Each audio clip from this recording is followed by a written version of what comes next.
चर्चा में मेरे साथ, जैसा मैंने आपको जिक्र किया, 3 सांसद जिन्होंने धर दबोचा इन लोगों को। हनुमान बेनीवाल लोकसभा सांसद हैं, दानिश अली लोकसभा सांसद हैं,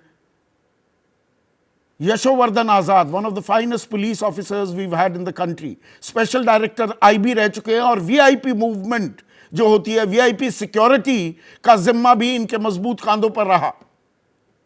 पर पहले मैं अपने सहयोगी आशीष कुमार सिंह से थोड़ी जानकारी और तस्दीक चाहूंगा।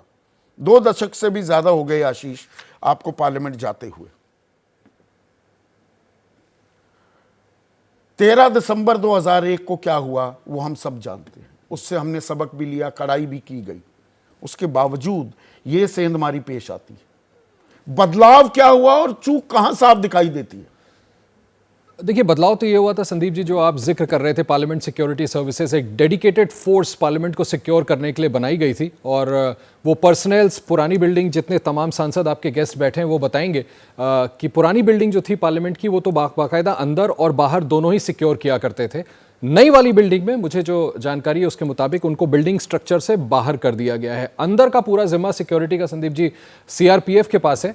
और ये बड़ा चौंकाने वाली बात है जो मैं आपको बता रहा हूं कि जब ये 2 लोग जंप किए सांसदों की हाउस में, नीचे जंप किया उन्होंने विजिटर्स गैलरी से, तब करीब 30 सीआरपीएफ के बाकायदा ट्रेंड पर्सनल्स, ट्रेंड कमांडोज हम उनको कह सकते हैं, वो वहाँ पर मौजूद थे, जिनका काम है इस बात को प्रिवेंट करना, इस तरह की कोई वाक़यात ना हो। और इसीलिए मैं आपको बता दूं कि ये सवाल भी उठ रहा है कि जब ये 2 लोग जंप करके नीचे वेल में गए थे, तब क्यों नहीं इन सिक्योरिटी पर्सनल्स ने उनको कंट्रोल करने की कोशिश की, या उनके पीछे पीछे 14 फीट से ज़्यादा की ऊंचाई मुझे बताया गया नहीं है जहां पर वो जंप करके इनको रोक सकते थे। आखिर ये नौबत क्यों आई कि इन सांसदों को खुद अपना बचाव करना पड़ा? पुरानी संसद में जो दर्शक दीर्घा थी और नई में जो है, यहां पर ऊंचाई भी कम कर दी है। अरे भाई, कोई ऊपर से कूदे तो टांग टूटनी चाहिए, यहां तो लंगूर की तरह, बंदर की तरह उछलते घूम रहे हैं। और सर, आपको भी अच्छी तरह याद होगा संदीप जी कि मुझे तो याद है कि पुराने संसद का जो आपने जिक्र किया, उसकी गैलरी में अगर हम उसकी वॉल पे ऐसे सर करके नीचे सांसदों को देख भी लेते थे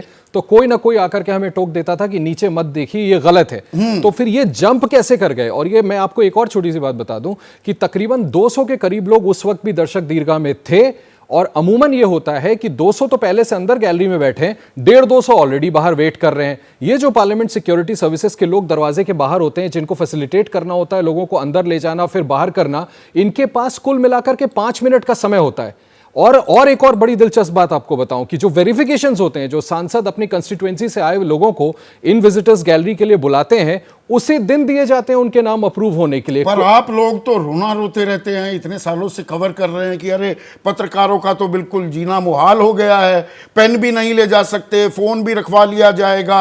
एक रिपोर्टर एक हाउस के लिए पहले लंबी लंबी कतारें होती थी हर चैनल के रिपोर्टर्स की, रिपोर्टर्स नहीं जा सकते। आम आदमी वो 150, 200 प्रति घंटा और 5 मिनट का चेंज ओवर टाइम।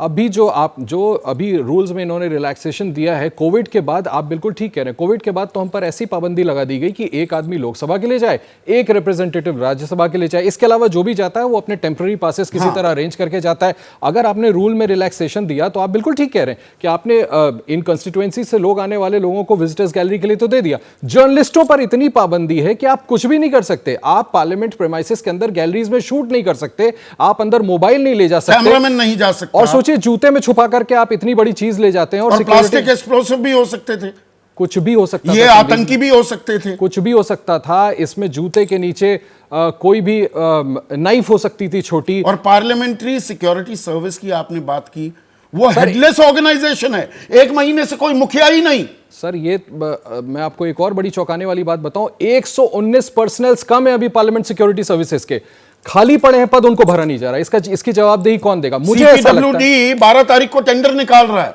सर, मुझे तो लगता है जिम्मेदारी मिनिस्ट्री ऑफ होम अफेयर्स की बनती है। सीधी सी बात, ये जिम्मेदारी उनकी है जिसकी वजह से इतना बड़ा सिक्योरिटी लैप्स हुआ है, और इसकी जवाबदेही तय होनी चाहिए।